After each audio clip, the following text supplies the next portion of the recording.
Hello friends, पिछले video में हमने राष्ट्रीय आय की मूलभूत अवधारणाओं के बारे में अध्ययन करा, जिसमें हमने वेरिएबल्स और उसके प्रकार के बारे में देखा। उसके बाद में हमने देखा कांस्टेंट क्या होते हैं और पैरामीटर्स क्या होते हैं। इस वीडियो में हम राष्ट्रीय आय की मूलभूत अवधारणाओं में से कुछ का और अध्ययन करेंगे। इसमें हम सबसे पहले देखते हैं कि आय या इनकम क्या होती है। अगर इसको मोटे रूप में कहा जाए कि कोई भी व्यक्ति को अपनी दी गई सेवाओं के बदले में जो प्राप्त होता है वह आय कहलाती है। अगर इसी को हम डेफिनेशन के रूप में देखें तो हम कहेंगे वस्तुओं और सेवाओं की वह मात्रा जो व्यक्ति व फर्म को एक दी गई अवधि में प्राप्त होती है वह आय कहलाती है। आय के बारे में एक महत्वपूर्ण बात यह याद रखना जरूरी है कि आय का संबंध एक विशेष समय अवधि से होता है और यह इसलिए एक प्रकार का प्रवाह कहलाता है। अब हम देखेंगे आय की अवधारणाएं।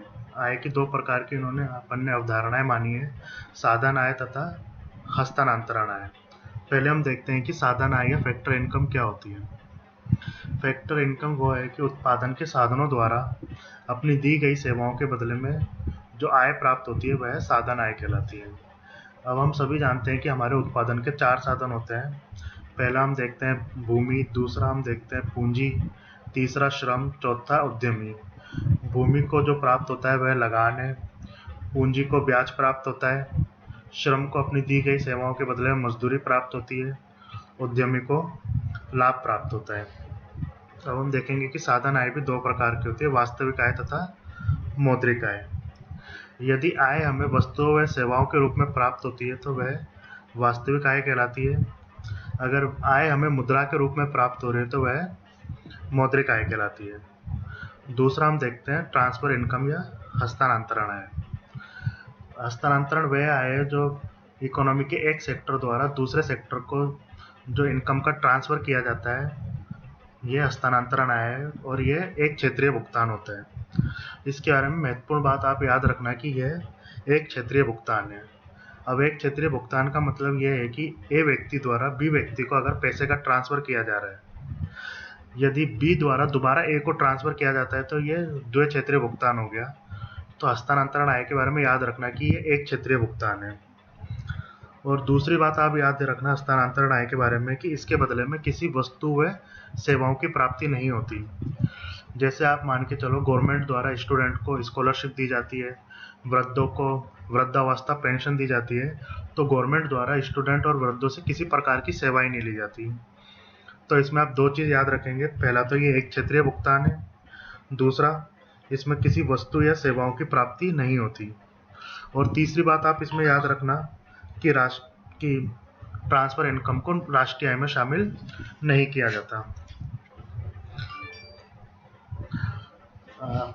साधन आय वह आय जो उत्पादन के साधनों के स्वामियों को उनके दी गई सेवाओं के बदले में प्राप्त होती है।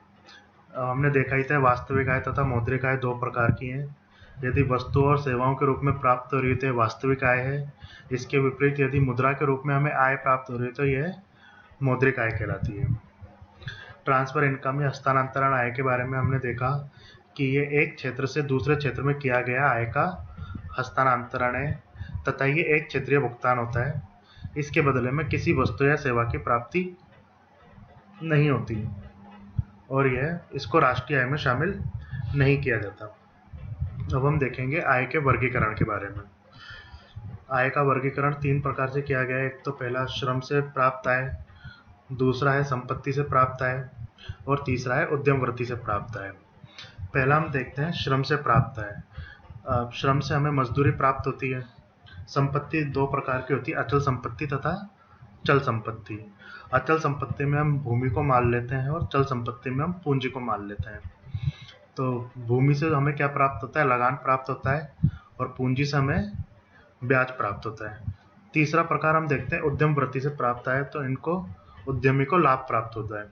तो इसका तीन प्रकार से वर्गीकरण हुआ, पहला श्रम से आय, दूसरा संपत्ति से प्राप्त आय, तीसरा उद्यम वृत्ति से प्राप्त आय।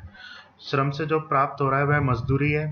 संपत्ति से आय को हमने दो भागों में बांटा, भूमि से प्राप्त आय तथा पूंजी से प्राप्त आय।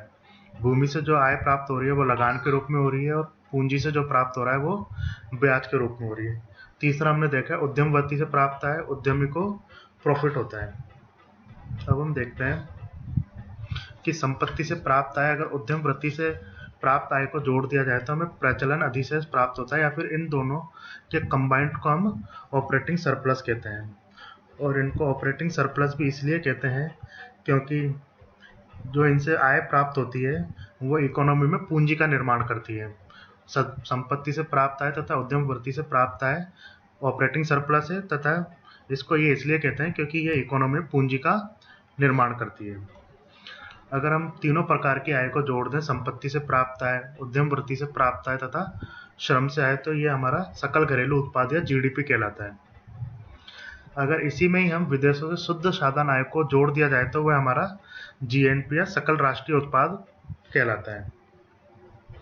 अब हम देखते हैं आय की आधुनिक अवधारणा के बारे में। आय की आधुनिक अवधारणा मिल्टन फ्रीडमैन ने दी है, तथा मिल्टन फ्रीडमैन ने स्थायी आय की धारणा दी है, और इसी स्थायी आय को उन्होंने आधुनिक आय की अवधारणा कहा है। अब हम आम बोलचाल की भाषा में जिसे हम आय कहते हैं, मिल्टन फ्रीडमैन ने उसे चालू आय कहा है, तथा उन्होंने चालू आय को भी दो भागों में बांटा है, स्थायी आय तथा अस्थायी आय। अब स्थायी आय वह है जो हमें एक रेगुलर बेस पे हमें प्राप्त होती रहती है, हमारी परमानेंट इनकम है, और अस्थायी आय जो हमें अचानक से प्राप्त हो जाती है, जैसे लॉटरी हो गई, वो हमारी अस्थायी आय है। और अस्थायी आय हमारी धनात्मक, ऋणात्मक या शून्य तीनों प्रकार की हो सकती है। यदि अस्थायी आय धनात्मक होती है, चालू आय स्थायी आय से अधिक होगी।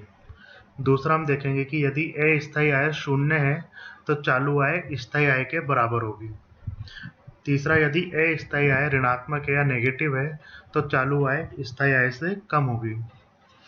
इसको हम इस प्रकार से भी समझ सकते हैं कि फ्रीडमैन ने चालू आय को स्थायी आय तथा अस्थायी आय का योग माना है, और इन्होंने कहा है चालू आय स्थायी आय प्लस अस्थायी आय होती है। यदि अस्थायी आय धनात्मक है तो चालू आय स्थायी आय से अधिक होगी। यदि अस्थायी आय शून्य है तो चालू आय स्थायी आय आपस में बराबर हो जाएगी। यदि अस्थायी आय ऋणात्मक है या हमें हानि प्राप्त हो रही है तो चालू आय स्थायी आय से हमारी कम होगी।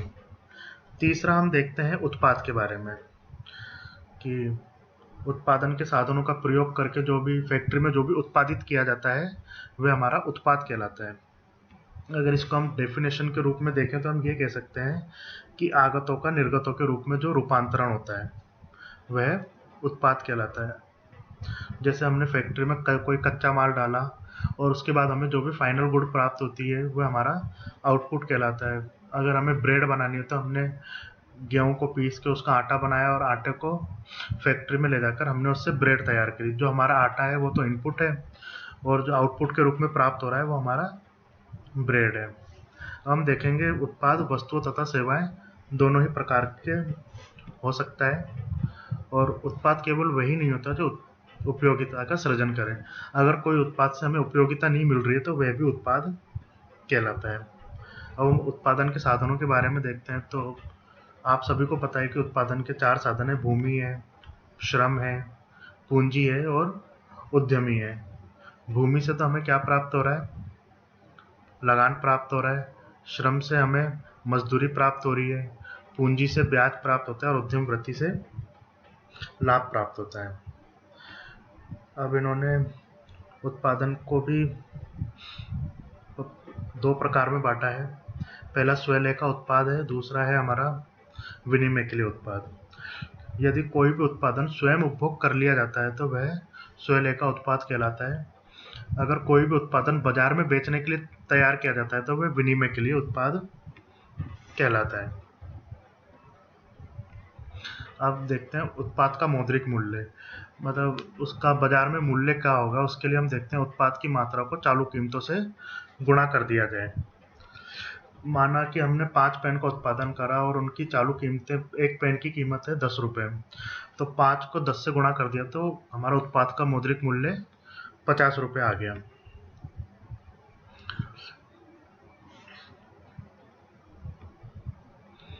फिर हम देखते हैं वास्तविक उत्पाद या स्थिर कीमतों पर उत्पाद।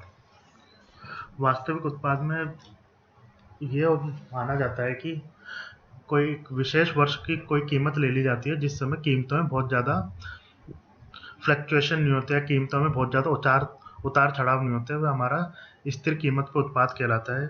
जैसे कि आप सभी को पता है कि राष्ट्रीय आय की जो हमारी स्थिर कीमतों पे गणना की जाती है वह 2011-12 की कीमतों के आधार पर की जाती है। तो कोई भी एक विशेष वर्ष की हमें मान लेते हैं कि इस वर्ष में हम ये मान के चलते हैं कि कीमतों में बहुत ज़्यादा उत्तावचन या फ्लक्चुएशन नहीं हुआ, तो वह हमारा स्थिर कीमतों पर उत्पाद कहलाता है। और मौद्रिक उत्पाद को वास्तविक उत्पाद में अगर परिवर्तित करना है तो इस सूत्र की सहायता से हम इसको परिवर्तित कर सकते हैं। चालू कीमतों पर उत्पाद बटा चालू वर्ष का सूचकांक, अगर इन दोनों को 100 से गुणा कर दिया जाए तो मौद्रिक उत्पाद को वास्तविक उत्पाद में हम परिवर्तित कर सकते हैं। फिर हम देखते हैं आउटपुट डिफ्लेटर या उत्पाद विस्फीति के बारे में। मौद्रिक उत्पाद तथा वास्तविक उत्पाद में संबंध ज्ञात करने के लिए हम आउटपुट डिफ्लेटर का प्रयोग करते हैं कि मौद्रिक उत्पाद तथा वास्तविक उत्पाद में क्या संबंध है, और इसे हम जीडीपी डिफ्लेटर भी कहते हैं। तो आउटपुट डिफ्लेटर के लिए हम मौद्रिक उत्पाद तथा वास्तविक उत्पाद का अनुपात होता है। Output deflator is equal to monetary output upon real output. हम देखते हैं मौद्रिक उत्पाद तथा वास्तविक उत्पाद में अंतर। मौद्रिक उत्पाद किसी देश में चालू वर्ष के उत्पाद के चालू कीमतों का जोड़ है। इसके विपरीत वास्तविक उत्पाद किसी देश के चालू वर्ष के उत्पाद का आधार वर्ष की कीमतों का जोड़ है। मतलब मौद्रिक उत्पाद में तो हम चालू वर्ष की कीमतें लेते हैं, जबकि वास्तविक उत्पाद में हम एक आधार वर्ष की कीमतों का जोड़ लेते हैं। दूसरा हम देखते हैं कि मौद्रिक उत्पाद में अगर वस्तुओं तथा सेवाओं की कीमतों में वृद्धि नहीं हो, केवल कीमतों में वृद्धि हो, तो मौद्रिक उत्पाद में वृद्धि मानी जाती है।